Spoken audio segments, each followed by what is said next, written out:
Bienvenidos a una nueva edición de En Directo. Buenas tardes a ustedes, gracias por acompañarnos. Son las 5:03 de la tarde y hoy, cuando se conmemora el Día Mundial de las Enfermedades Raras, los invitamos a conversar sobre las enfermedades huérfanas. ¿Cómo es vivir con una enfermedad rara en Colombia? ¿Cuáles son las enfermedades huérfanas en nuestro país? ¿Los colombianos tienen acceso a diagnósticos oportunos, medicamentos y tratamientos médicos efectivos? ¿Las leyes de nuestro país protegen a estos ciudadanos que padecen estas enfermedades? Esto y más en segundos. Acompáñenos. Esto es En Directo.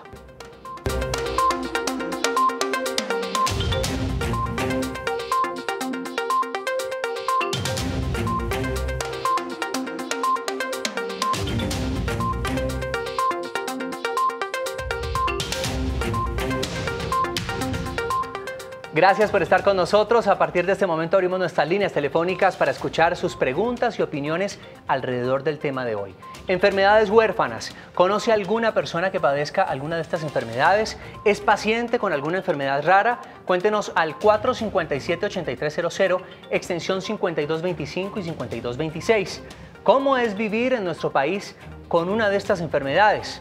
Haga parte de nuestra conversación. También pueden interactuar con nosotros en redes sociales. Claudia Martínez es nuestra editora digital y está lista para compartir sus comentarios. Claudia. José, ¿qué tal? Buenas tardes a usted y a todos los televidentes. Pues los estaré esperando con los comentarios en nuestras redes sociales. Ya saben, @Canal Capital en Facebook y en Twitter con la etiqueta En Directo Capital. Cuéntenos cómo es vivir con una enfermedad rara en Colombia, así que los estaré esperando con sus comentarios. Bueno, y para hablar de las enfermedades huérfanas en nuestro país está con nosotros Juliana Correal Vélez. Ella fue diagnosticada con fibrosis quística, calificada como una enfermedad huérfana y de alto costo. Hoy nos va a contar su experiencia y cómo es vivir en nuestro país con una enfermedad rara. Bienvenida y muchas gracias. Gracias a ustedes por la invitación. También está con nosotros en nuestra mesa de trabajo Alejandro Molina Hernández. Él es cirujano vascular y de malformaciones vasculares, director médico del Centro Nacional de Enfermedades Huérfanas. Bienvenido, doctor. Muchas gracias, muy buena la invitación. Gracias por participar. Y pues queremos, antes de comenzar a profundizar en este tema, invitarlos a conocer el contexto.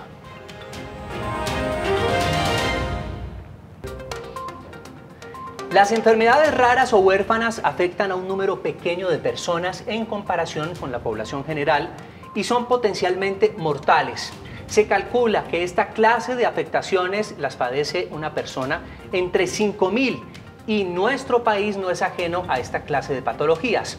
En Colombia, para el año 2013, se habían identificado 13.168 ciudadanos con una de estas enfermedades y entre 2016 y 2019 se han detectado 14.505 casos más.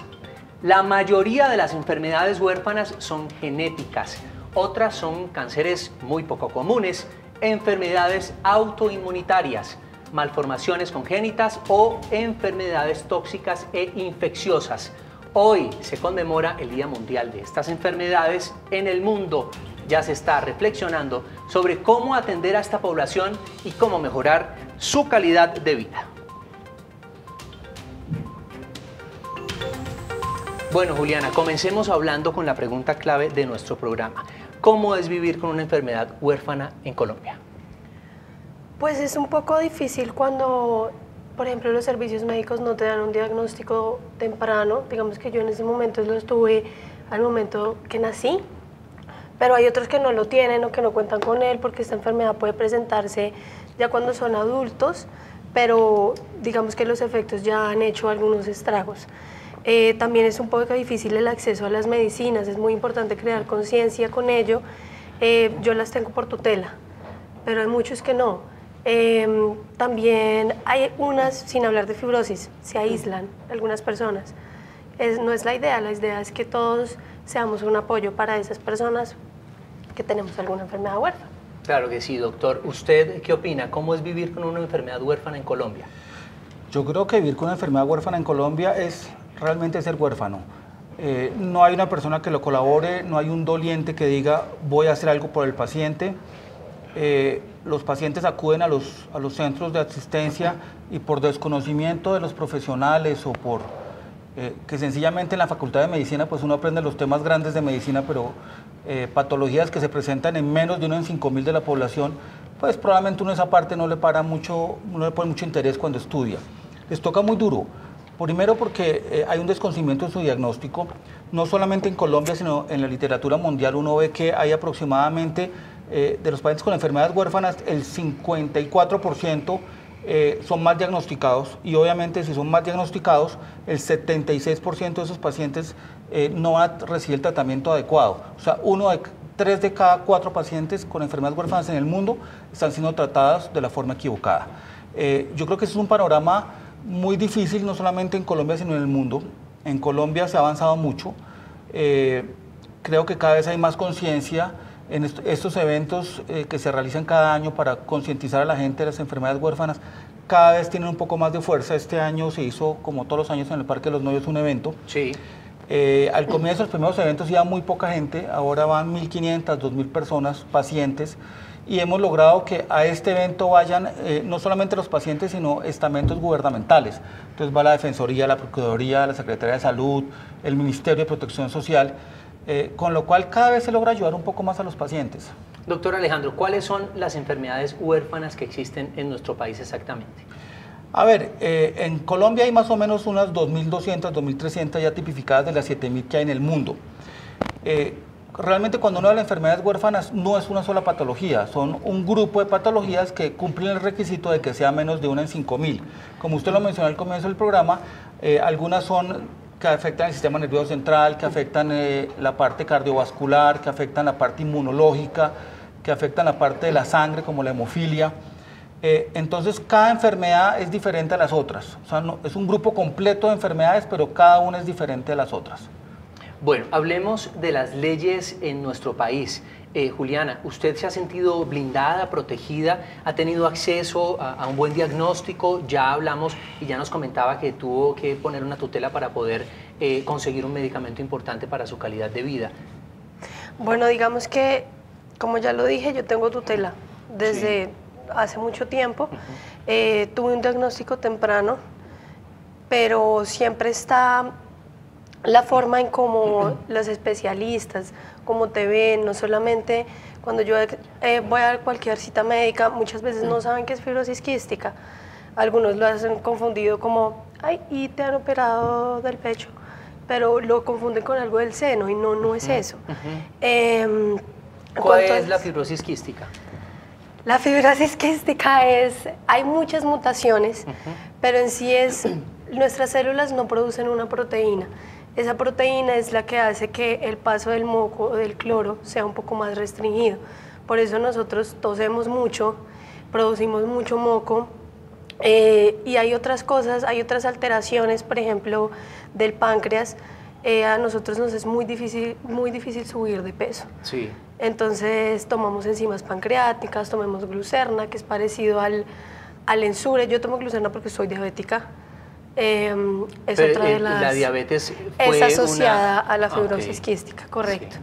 Digamos, yo no hago una dieta de diabético.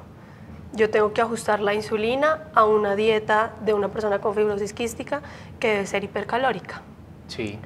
Entonces, este tipo de cosas imposibilitan un poco, digamos, a mí no me lo ha imposibilitado, estoy ahorita con el asunto de que me sigan dando un tratamiento, una medicina, pero la idea es que la calidad de vida la he podido tener gracias al acceso a las medicinas, y sé que no solamente la fibrosis quística, sino muchas enfermedades huérfanas, y no solo las huérfanas, sino las comunes, necesitan crear conciencia, el gobierno, las instituciones, de que sin medicinas nosotros no podemos vivir. Yo consumo medicinas todos los días. Sí. Hay otros que lo hacen cuando tienen crisis, pero lo mío es diariamente. ¿Qué presupuesto, digamos, mensual es asignado en su hogar para las medicinas?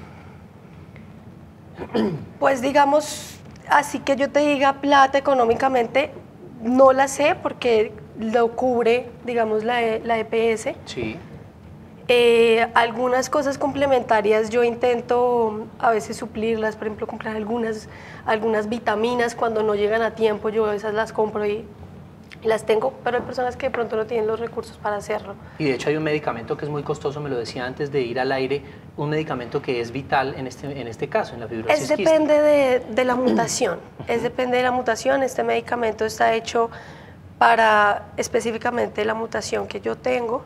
Es un medicamento completamente nuevo. Digamos que gracias a la Fundación Colombiana de Fibrosis Quística yo pude acceder a él. Hay otros pacientes que están en el proceso de conseguirlo y ese era el que yo te decía, por asuntos de que no lo han podido importar, he tenido que reducir un poco la dosis para alargar, que no sea tanto el tiempo de no consumirlo. Sin embargo, ya se me acaba, pero estoy esperando a que me llegue porque los efectos secundarios a veces pueden ser difíciles. Gracias a Dios a mí no me han dado tan duros, ha sido más el beneficio, pero sí quiero seguirlo tomando, entonces es ese el que estoy como luchando con mis papás también para conseguirlo. Gracias, Juliana, por su experiencia. Vamos a seguir hablando, pero antes queremos escuchar, salimos a las calles a conocer su opinión. Esto es lo que la gente dice. Conozco una enfermedad que se llama huesos de cristal. Consiste en que la persona no puede tener cualquier tipo de accidente porque puede sufrir una fractura muy levemente. Eso es genéticamente que lo tienen las personas. La enfermedad huérfana que conozco es la piel de mariposa. La enfermedad huérfana que conozco es el síndrome de Moebius. La enfermedad huérfana que conozco es la del síndrome de Marfan. La verdad no conozco ninguna enfermedad huérfana y me gustaría que hicieran más campañas. Hay un desconocimiento generalizado, doctor, de este tipo de enfermedades, pero ningún colombiano está exento que pueda sufrir este tipo de enfermedades. A ver, como usted dijo, las enfermedades huérfanas tienen un factor genético o congénito importante. O sea, no es que en general no es que uno le aparezca a los 50 años la enfermedad huérfana. Generalmente son patologías que salen desde el nacimiento y que su presentación generalmente es muy temprana en la vida. Algunas y algunos tipos de tumores raros pues aplicarían a lo otro, pero tienen una connotación muy genética y tienen algo que ver con la parte heredada. Pero realmente sí, si uno hace la estadística que le acabo de decir de 1 en 5.000, de 2.700, la estadística que aparece hasta ahora de 27.000 colombianos está muy, muy por debajo de la realidad. Probablemente pueden haber más de 500.000 colombianos con enfermedades huérfanas. Imagínense, y todavía no han sido contabilizados. A esta hora, Gerardo Blandón desde Bogotá. Su opinión o pregunta. Buenas tardes. Buenas tardes. ¿Cómo está, Gerardo? Su opinión o pregunta. Bien. Lo que pasa es que yo tengo el psoriasis. Sí. ¿Aló? Sí, señor, lo estamos escuchando. Yo tengo psoriasis y la verdad, pues he ido del dermatólogo y todo, me mandó una inyección que se llama secukinumab. Y la verdad me di más, el año pasado dejó de dármela y estoy en ese tratamiento. Estoy tratando del doctor del dermatólogo para que me dé inyecciones, pero el problema es que me di más, no me está dando la inyección. Y como la muchacha la escucha ahora, creo que también me ha tocado ir a colocar una tutela. Bueno, don Gerardo, muchas gracias, don Gerardo, por esta opinión. Gerardo pone en la mesa, usted nos decía que esta no es una enfermedad huérfana. Sin embargo, pues hay problemas de acceso a los medicamentos por parte generalizada, de pronto de los colombianos en algunas EPS. ¿Qué es lo que falta a nivel legal para poder blindarnos y blindar a los ciudadanos en general para que tengan acceso a los medicamentos y a buenos tratamientos? A ver, esa realmente es una pregunta muy difícil. Yo creería que lo más importante es que las entidades de salud se concienticen de que no están tratando, y es un comentario que siempre hago, no tratan con usuarios, sino con pacientes. O sea, uno no está yendo a cambiar un celular, sino está buscando un apoyo no solamente médico, sino un apoyo social y familiar. Sí. Y la gran limitante, y fue la última campaña que hicimos en este Día de Enfermedades Huérfanas de este año, es básicamente por buscar la integralidad en el proceso de atención de los pacientes. Tristemente y desafortunadamente, los pacientes son atomizados en su manejo. Entonces resulta que una parte del tratamiento se lo hacen en un sitio, otra en otro, otro en otro, y esta desarticulación que hay en los tratamientos hace que los pacientes no se logre tratar en forma adecuada, porque resulta que el médico dice una cosa, la terapista dice otra, la entidad de salud no autoriza el procedimiento, no autoriza la cirugía, y se comienza a dilatar y al final los pacientes se desgastan y deciden no seguir acudiendo a su manejo, porque cuando uno tiene que tener 5 o 6 días a reclamar un medicamento, pues uno al final o lo compra en forma particular si tienen los recursos, o sencillamente dice, ya no lo puedo comprar, dejemos así porque estoy gastando más yendo a recogerlo. Doctor, algo importantísimo y es el diagnóstico a tiempo. En Colombia las personas sí pueden acceder a un diagnóstico a tiempo de estas enfermedades raras porque es importantísimo para luego hacerle tratamiento y sostenerlo, digamos, con algunos medicamentos. Usted, por ejemplo, Juliana, fue diagnosticada a tiempo porque nos comentó que ese fue una enfermedad de nacimiento, pero usted conoce otros casos que así no ha sido. Sí, muchas veces se los diagnostican, quizá por la mutación que ellos tienen, los síntomas no son tan fuertes, sí, y lo empiezan a diagnosticar en otras edades, ya a veces a los 20, 15, eso depende mucho del paciente y de la mutación que tengan. Algunos puede que tengan un problema más pulmonar u otros más digestivo, entonces lo confunden con otras enfermedades. Hay un problema con lo que nos está diciendo Juliana de educación en nuestros especialistas en Colombia. Sí, claro.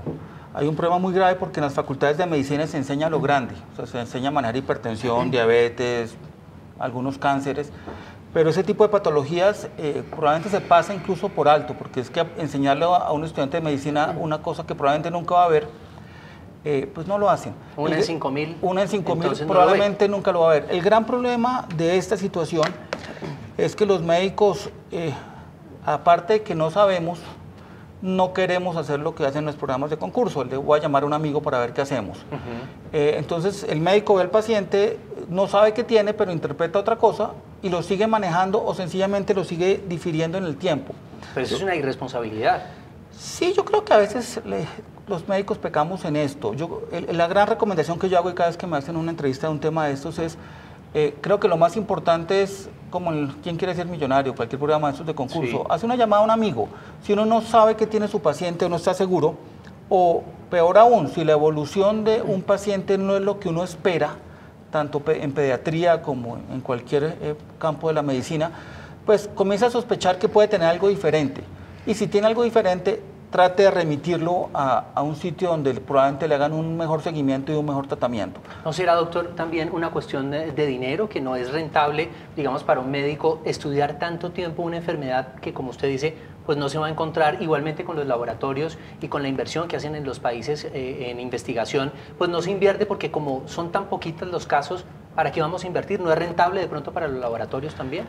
Curiosamente para los laboratorios es muy rentable, sí, porque son medicamentos que son extremadamente costosos. Algunos medicamentos de hemofilia, por ejemplo, hay pacientes que sufren de hemofilia, pueden estar gastando 100, 200, 500 millones de pesos mensuales en el tratamiento de ese paciente. Eso hace que sea muy rentable para los laboratorios, para la parte de investigación. A veces para las EPS no es rentable, porque entonces tendrían que pagar ese medicamento, entonces ponen trabas acerca de si hay o no hay un INVIMA de ese medicamento, que si hay pruebas concluyentes en la efectividad, pero cuando uno trata de hablar de efectividad de un medicamento en una patología que se presenta una en 5.000, pues uno no puede esperar que haya un estudio con 10.000 pacientes en el mundo, porque es que en el mundo no hay 10.000 pacientes con esa patología. Yo me he enfrentado muchas veces a esto, yo opero malformaciones congénitas en niños vasculares, y muchas EPS me dicen, pero es que ¿cuál es la casuística? ¿Dónde está la literatura mundial que diga que lo que usted hace es lo que se debe hacer?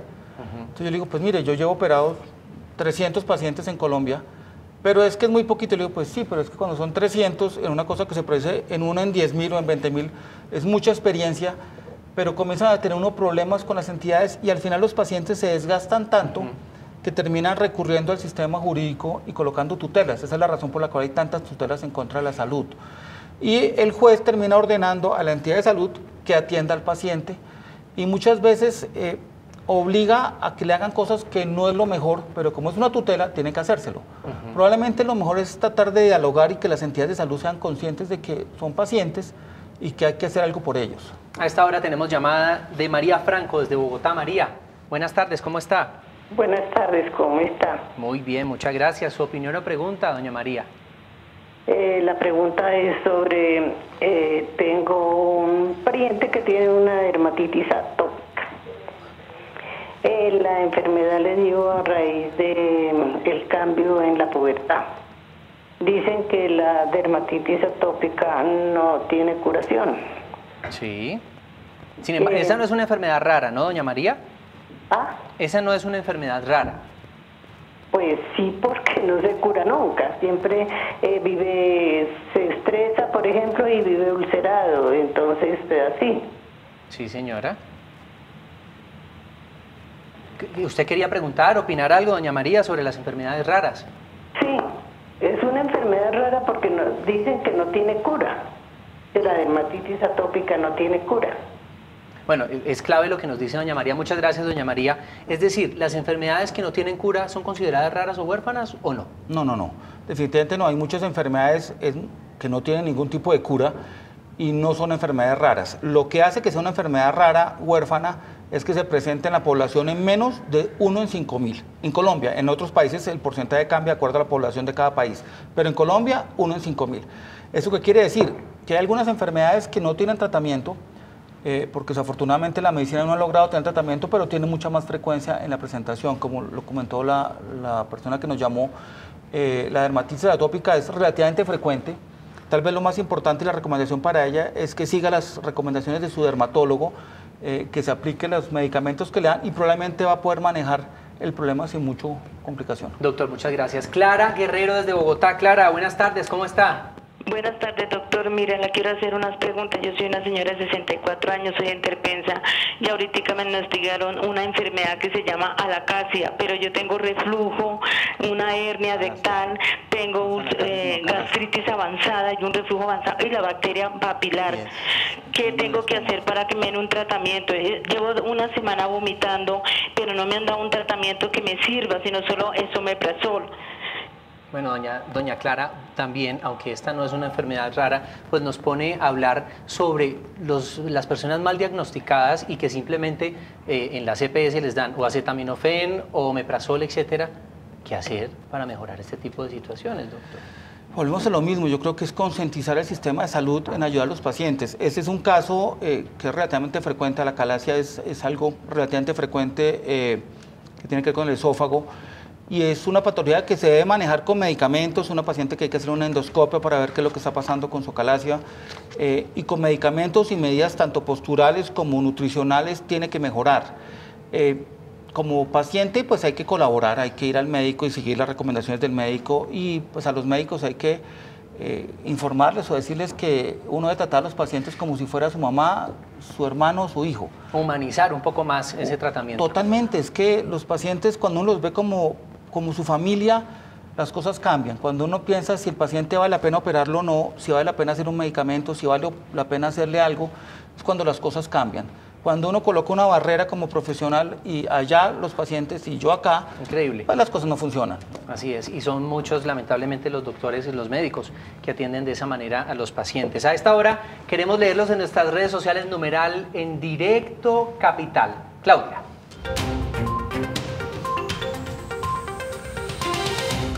José, pues usuarios muy activos a esta hora en nuestras redes sociales y le tengo varios comentarios. Vea, Juan Antonio Jaime comenta, qué importante es sensibilizarnos y tener conocimiento sobre las enfermedades raras y el impacto que genera en las familias. Otro usuario opina, estas enfermedades son silenciadas no solo por la sociedad, sino por el Estado, ya que la inversión destinada es irrisoria. Hay otro comentario por aquí y dice, es necesario sensibilizar y dar visibilidad y apoyo a todos los que la sufren. Y le tengo dos preguntas al doctor. Dice lo siguiente, ¿qué está haciendo para desarrollar tratamientos de las enfermedades raras? ¿Qué se está haciendo? ¿Y qué pasa si tengo una enfermedad rara que no está incluida en el listado de enfermedades huérfanas reconocidas en Colombia? A ustedes gracias por opinar con la etiqueta en Directo Capital. Doctor, tratamientos entonces. Tratamiento, como les dije, las enfermedades huérfanas o raras son muchas patologías. Entonces, lo primero que hay que hacer es un diagnóstico adecuado. Si uno hace un diagnóstico adecuado, ya tiene la opción de valorar si el paciente tiene o no tiene tratamiento, porque muchas de las enfermedades raras desafortunadamente no tienen tratamiento. Pero si tiene tratamiento, pues uno lo encamina hacia el tratamiento. Creo que es la parte más importante y relevante, un diagnóstico temprano de esa patología. ¿Y los ciudadanos tienen acceso a un tratamiento tal vez en el exterior, que aquí no exista en Colombia, pero que pueda existir en el exterior? Yo creo que no es necesario. Nosotros, tenemos tal vez a veces una estrechez mental pensando que por vivir en Colombia y ser, entre comillas, países tercermundistas, nuestros sistemas de calidad en medicina y en otras cosas no son los adecuados. Yo he tenido la fortuna de ir a otros sitios del mundo a trabajar como cirujano vascular y con cosas de enfermedades raras y huérfanas, y yo me asombro porque la medicina en Colombia está muy bien, muy bien. Yo tengo pacientes que vienen del exterior a que yo los maneje en Colombia, y en ese tema en particular nosotros estamos muy bien estructurados cuando ya el paciente llega a donde debe llegar. Y la otra pregunta que nos hacía Claudia era, ¿qué hacer? Son 7.000 enfermedades huérfanas en el mundo, de las cuales son cerca de 2.200 las que existen en Colombia. ¿Qué hacer si dentro de mi enfermedad, que puede existir en otra parte del mundo, no está en la lista que hay en Colombia? Ok, la idea es que en esa lista se van incorporando los nuevos diagnósticos que llegan a Colombia. Por ejemplo, en la última actualización que hicimos en la mesa de trabajo de enfermedades huérfanas del Ministerio, se añadieron unas cuantas que no estaban antes dentro del listado. Seguramente si no tiene una enfermedad huérfana que no está en esas 2.200, se va a incorporar en el siguiente listado, pero eso no quiere decir que no se le dé tratamiento. Significa que se le va a dar tratamiento y va a quedar censada, que ya no son 2.200, sino va a ser 2.201. Sí, es decir, ¿para qué sirve el listado? Simplemente para llevar un control. Se lleva un control de cuáles se están presentando en Colombia, exacto. Perfecto. Bueno, a esta hora Alejandra Torres desde Bogotá. Alejandra, buenas tardes, ¿cómo está? Buenas tardes, ¿cómo están? Muy bien, muchas gracias, la escuchamos. Mira, lo que pasa es que mi suegra, mi cuñada y mi esposo, ellos tienen una enfermedad huérfana llamada angioedema hereditario. Lo feo es que, por ejemplo, en las EPS uno va y pide cita o lo lleva por urgencias. Ellos dicen que no es una prioridad que pida cita común y corriente. Es una enfermedad que hasta donde nosotros sabemos es tan fuerte que se le puede inflamar la garganta y ellos pueden dejar de respirar. Mi esposo el fin de semana tuvo un episodio, fuimos a urgencias y le dijeron no, pida cita a un médico normal. Me parece que ahí están violando los derechos. ¿Qué puedo hacer en ese caso? Es decir, es una enfermedad, gracias Alejandra, una enfermedad crónica, evidentemente. Entonces le dicen que no vaya por urgencia, sino que pida cita. Pero, ¿por qué pedir cita si es que tiene en este momento la dolencia, la dificultad? Si no le entiendo bien, Alejandra. Yo creo que fue más o menos la idea de la pregunta de ella. No solamente con enfermedades huérfanas, con cualquier patología que sea crónica, en el momento en que se agudice, lo lógico y lo coherente es que el servicio de urgencias al cual acuda le solucione el problema agudo de la patología. Sí. Cuando llega al servicio de urgencia le hacen un triage, le hacen una calificación de riesgo de ese paciente, y de acuerdo a eso la persona que hace el triage, que realmente es una enfermera jefe, dice es una urgencia o no es urgencia o se puede diferir después. Realmente el problema sería más en la entidad que presta el servicio para definir si sí es o no es una urgencia. A veces uno como paciente considera que lo que le pasa es una urgencia, pero cuando uno realmente acude a un servicio de urgencias y está al otro lado de la barrera, se da cuenta que hay urgencias que son relativas. O sea, hay pacientes que duran con una patología, con una gripa 15 días y deciden acudir a urgencias el sábado a las 3 de la mañana. Y fue porque iban pasando por urgencias y se acordaron, entonces para que les formule algo para la gripa. Pero si realmente es una urgencia, en el servicio de urgencia lo van a atender. Y si no, lo van a diferir a la consulta externa, idealmente especializada, para que defina el seguimiento y hacer que el paciente con su patología crónica se logre manejar en forma adecuada. Juliana, una pregunta. ¿A tu mamá le hicieron un tamizaje, a ti te hicieron un tamizaje neonatal? Es decir, ¿el diagnóstico fue antes de tu nacimiento o posterior? Fue en el momento que yo nací. En el momento que naciste. Cuando yo nací, a mí me operaron a los 2 días de nacida por obstrucción intestinal. Es muy común en los pacientes de fibrosis. Luego de eso pues estuve en incubadora bastante tiempo en UCI, casi 6 meses de vida. Pero digamos que en ese momento me hicieron unos exámenes, el doctor me corrige el nombre técnico, pero electrolitos en sudor para ver si en verdad era fibrosis quística o no. Adicionalmente, no sé si a mis años de vida o en ese momento, me vieron qué mutación era. Muchos pacientes de fibrosis quística aún no saben qué mutación son. Lo que los ¿Esos exámenes tienen que ser evaluados en el exterior o son evaluados aquí en Colombia? Depende del examen. Sí. O sea, hay exámenes que su frecuencia de realización es tan baja que los laboratorios que los toman los envían al exterior, generalmente a Estados Unidos. pero aquí ya se están haciendo algunos de los exámenes de tamizaje. La diferencia grande es que en países desarrollados a los niños que nacen les hacen un set de pruebas de tamizaje para valorar si tienen tal vez lo más frecuente, digamos, en enfermedades en general. Es que a eso iba, se está discutiendo en Colombia hace mucho tiempo si eso puede entrar dentro del POS o no, y todavía no han permitido que esté dentro del POS ese tamizaje. ¿Para qué podría ayudarnos a los colombianos ese tamizaje? Lo que pasa es que cuando hace un tamizaje tiene la opción de determinar qué pacientes tienen un riesgo o qué pacientes tienen una enfermedad determinada. Sí. En los países desarrollados lo hacen porque ellos ya descubrieron o ya se dieron cuenta que el costo médico se baja cuando uno sabe que, como el caso de esta mujer, que desde pequeña tenía eso. Entonces yo lo primero que le pregunté cuando la vi hoy es, ¿y tu oxígeno dónde está? Porque casi todos los pacientes que yo veo van con oxígeno porque les encontraron su patología mucho mayores. Entonces su tratamiento fue tardío. Ella tuvo un tratamiento temprano y lleva una vida prácticamente normal, ¿sí? Tal vez eso es lo que se logra con el tamizaje, identificar las patologías. El fin es un tratamiento a tiempo, precoz, pero no de ninguna manera el aborto en determinadas enfermedades. No, porque el tamizaje generalmente se hace cuando el niño nace. Se le toman una muestra de sangre cuando nace. Perfecto, bueno, pues nosotros vamos a hacer una pequeña pausa, pero antes, este es el dato.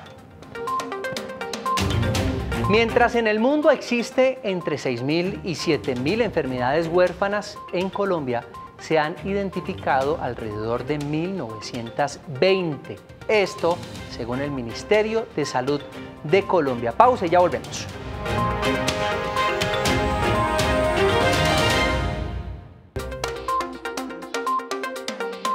Este domingo en Bogotá a fondo. La historia de dos de los deportistas bogotanos más destacados, el campeón mundial de marcha atlética Eider Arévalo y la campeona nacional de tiro con arco Nora Valdés.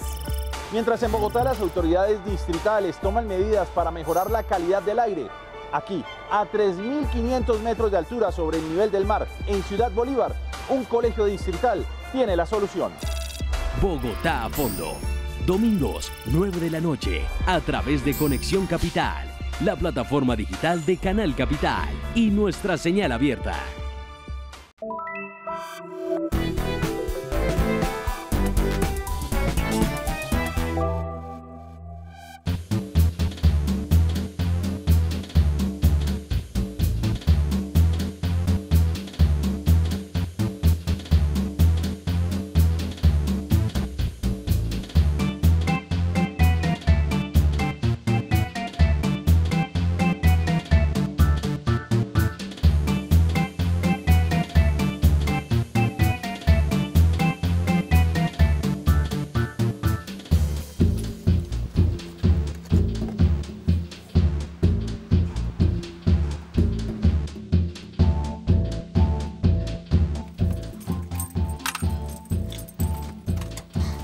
Mamá, se te olvidó algo. Dime, hija. Piensa, mamá, el cinturón de seguridad.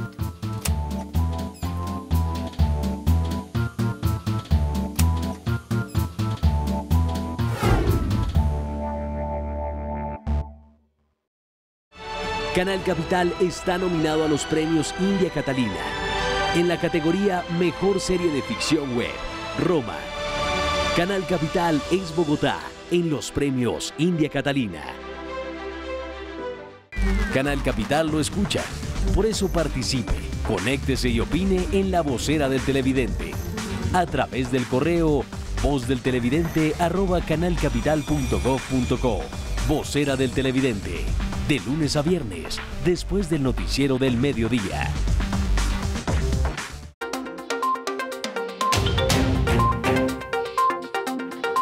Ustedes muchas gracias por continuar con nosotros. Son las 5:37 de la tarde y a esta hora continuamos hablando en el Día Mundial de las Enfermedades Raras sobre cómo es vivir padeciendo en nuestro país con una enfermedad huérfana. Queremos que hagan parte de nuestra conversación, por eso le preguntamos, ¿conoce alguna persona que padezca alguna de estas enfermedades?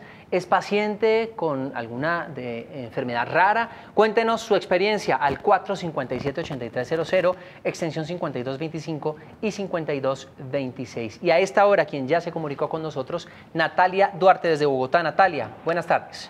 Buenas tardes. ¿Cómo está? ¿Su opinión o pregunta? Sí, mira, lo que pasa es que yo tengo un hijo, mi hijo tiene 3 años, se lo diagnosticaron con una mutación genética y lo consideran como una enfermedad rara, se llama síndrome STXBP1. Mi hijo hasta hace muy poco pues fue el único paciente diagnosticado en Colombia y bueno, acceder a los beneficios en salud ha sido muy complicado en cuanto pues mi hijo cursa discapacidad múltiple, cognitiva, física y motora. Yo quería saber por medio de, qué procedimiento o qué procesos debo hacer para que por lo menos a mi hijo le den ayudas técnicas, porque pues él cursa una discapacidad pues severa y no tengo ayudas técnicas por parte ni de la EPS ni del Estado. Natalia, muchas gracias. Lo que estábamos hablando ahora, ¿qué hacer si tengo una enfermedad rara que no está dentro de ese listado, pero qué hacer también para acceder a un buen tratamiento? El deber ser de esa situación es que en la entidad de salud a la cual está adscrito el paciente, tiene que propender porque todas las cosas que el paciente necesita se incluyan. Hay un concepto que se olvida en la medicina. La medicina no solamente cura. La medicina, si uno no puede curar, debe aliviar. Si uno no puede aliviar, por lo menos debe consolar. Hay muchos pacientes que pues, no tienen cura su enfermedad, pero se puede aliviar su sintomatología, se puede mejorar la calidad de vida del paciente, se puede mejorar su entorno social. Las EPS o el régimen que está manejando el paciente debe tratar de solucionar los problemas físicos del paciente. Por ejemplo, el caso de la persona que se comunicó, debería su EPS darle las terapias que requiera. Si es necesario hacer las domiciliarias, pues terapias domiciliarias. Una cosa es que no tenga cura, pero otra cosa es que no tenga un tratamiento, que no se le haga un acompañamiento. Mucho hay que hacerle acompañamiento. Yo tengo algunos pacientes que vamos y le hacemos las terapias, o pues no voy yo, pero algunas de mis terapistas van directamente a la casa a hacer las terapias a domicilio. Y el paciente le hacen terapia respiratoria, terapia física, terapia de lenguaje a domicilio, junto con el médico, que generalmente no es un especialista, pues es un médico general que va a hacer el seguimiento, que todo esté bien. Y los pacientes se recuperan en su casa sin necesidad de tener que ir directamente a un servicio médico para que los atiendan. A esta hora seguimos recibiendo llamadas, doctor. Muchas gracias. Paulina Bermúdez desde Bogotá. Paulina, su opinión o pregunta. Buenas tardes. Muy buenas tardes. Sí, mi pregunta es la siguiente. Yo tengo 28 años. En noviembre sufrí una trombosis venosa profunda, en la cual me diagnosticaron un síndrome antifosfolípido. Yo tomo medicamentos, enoxaparina, pues ahora me la van a cambiar por otra. No sé qué calidad de vida tengo actualmente, no sé si yo puedo continuar trabajando, porque me dijeron que mi enfermedad es una enfermedad que no tiene cura y pues una enfermedad huérfana. Sí. Entonces, no sé cuál sería mi calidad de vida, ni tampoco pues si puedo continuar laborando normal. Yo tengo dificultades para caminar porque pues uso un bastón para poder caminar, uso medias antiembolia y pues no sé mucho de esta enfermedad porque pues me la diagnosticaron hace muy poco, que fue lo que me provocó la trombosis. Paulina, muchas gracias por su aporte y por unirse a nuestra conversación. Doctor, ¿qué poderle decir? ¿Cuál puede ser la evolución de esa enfermedad? ¿La conoce primero que todo? Sí, claro. Ella lo que tiene es un trastorno en la coagulación que favorece que se formen coágulos en cualquier parte del cuerpo. El sitio más frecuente donde se presentan esos tipos de trombos son en las piernas. Entonces, es una trombosis de las venas profundas de la pierna, pues se llama trombosis venosa profunda. Es una patología, como patología de trombosis venosa profunda es bastante frecuente. Su manejo... No hace parte de enfermedad rara. No, el componente que tiene enfermedad rara la oyente es que tiene un trastorno de la coagulación que favorece que se presente la trombosis. El manejo de la trombosis requiere varias fases. En la fase aguda uno debe tratar de deshacer el coágulo, o colocando algún medicamento que deshaga el coágulo o con algunos implementos médicos que succionan esos coágulos. Sí. Si eso se logra hacer antes de los 6 días del procedimiento, al paciente le va a ir muy bien porque no tiene coágulos. Si no se hace esto y sencillamente se anticoagula, el paciente debe seguir anticoagulado de acuerdo a la causa, en el caso de la oyente, probablemente por toda la vida. Yo le doy un parte de tranquilidad porque con su trombosis, con el paso del tiempo va a ir mejorando, o sea, la circulación de retorno venoso va buscando un camino mejor para volver y probablemente va a mejorar poco a poco. Recomendaciones, pues ir al control médico permanente, que le hagan los exámenes de ecografía de las venas, que se llama un dúplex venoso para valorar qué tanto o qué tan poco se ha destapado la trombosis. Pero el pronóstico es bueno y hay muchos pacientes que manejamos y les va muy bien y siguen una vida básicamente normal.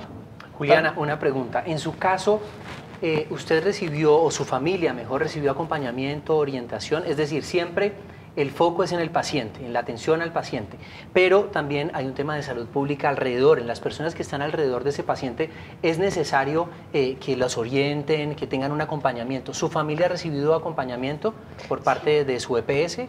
Sí, yo creo que al principio cuando ellos supieron del diagnóstico, digamos que mi mamá perdió gemelas y consideramos que también tenían fibrosis. Sí.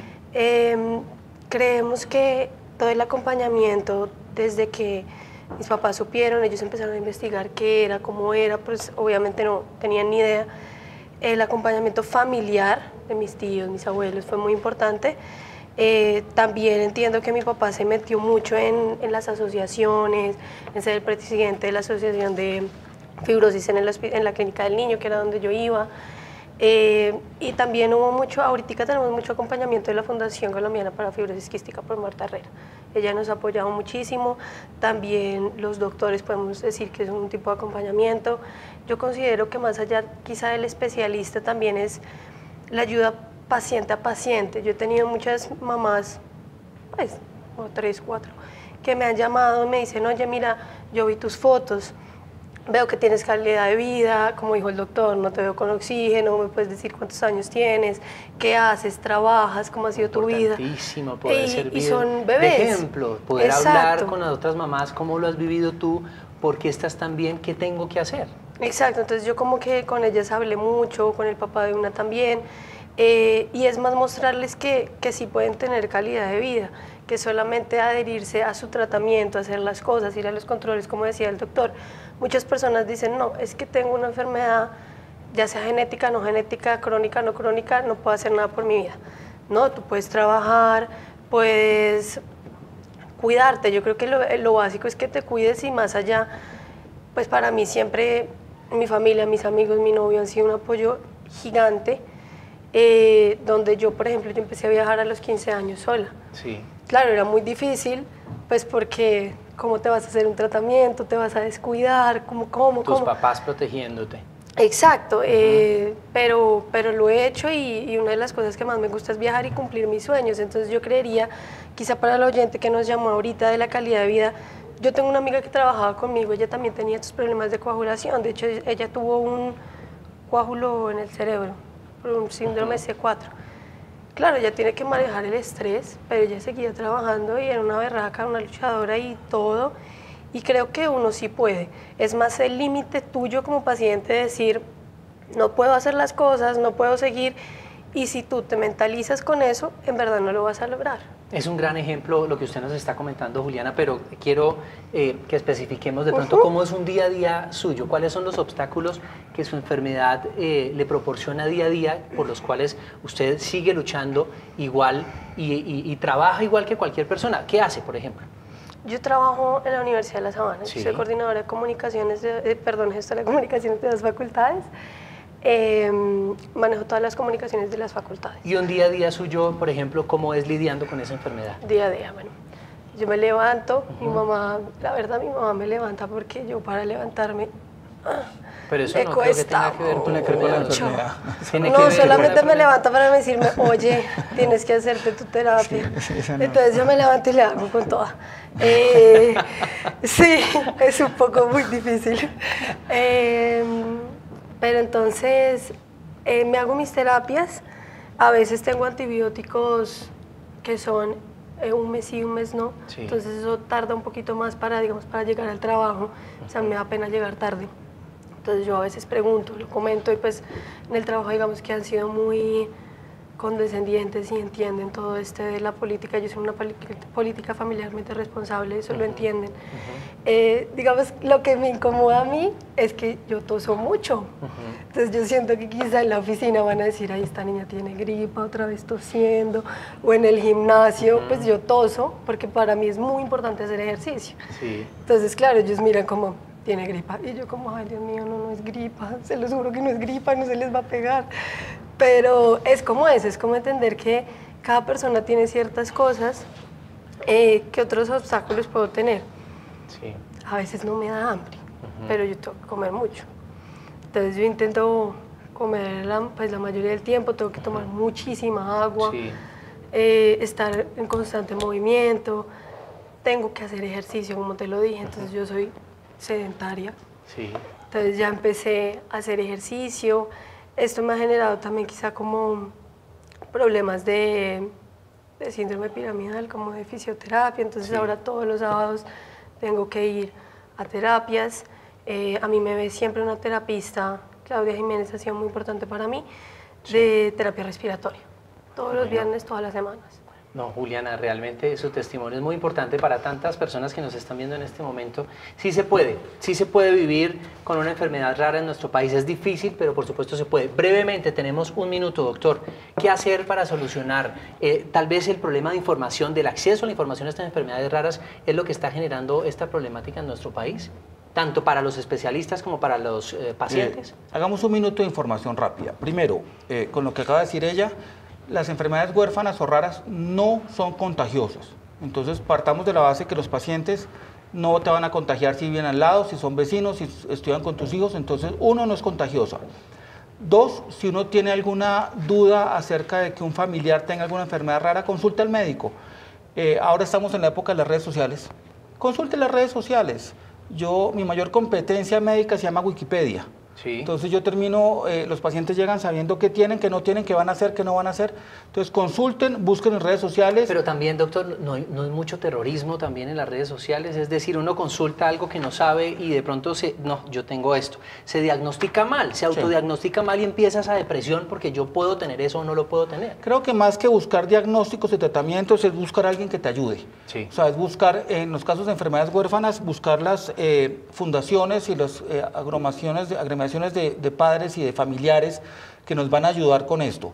Y si no, consultar a médicos que estemos dedicados básicamente a manejar pacientes con enfermedades huérfanas. Doctor, realmente pues en este momento se nos acaba el tiempo. Juliana, muchas gracias por tu testimonio, por tu experiencia de vida. A ustedes gracias por acompañarnos y compartir, como siempre, en nuestras redes sociales y también por medio de nuestras líneas telefónicas. Gracias por estar con nosotros de lunes a viernes a las 5 de la tarde. Si quiere que conversemos sobre un tema en particular, puede escribirme en Twitter o Instagram, @josefdopatino, o al correo electrónico en directo @canalcapital.gov.co. Que tengan una feliz tarde. Chao, mañana un nuevo tema.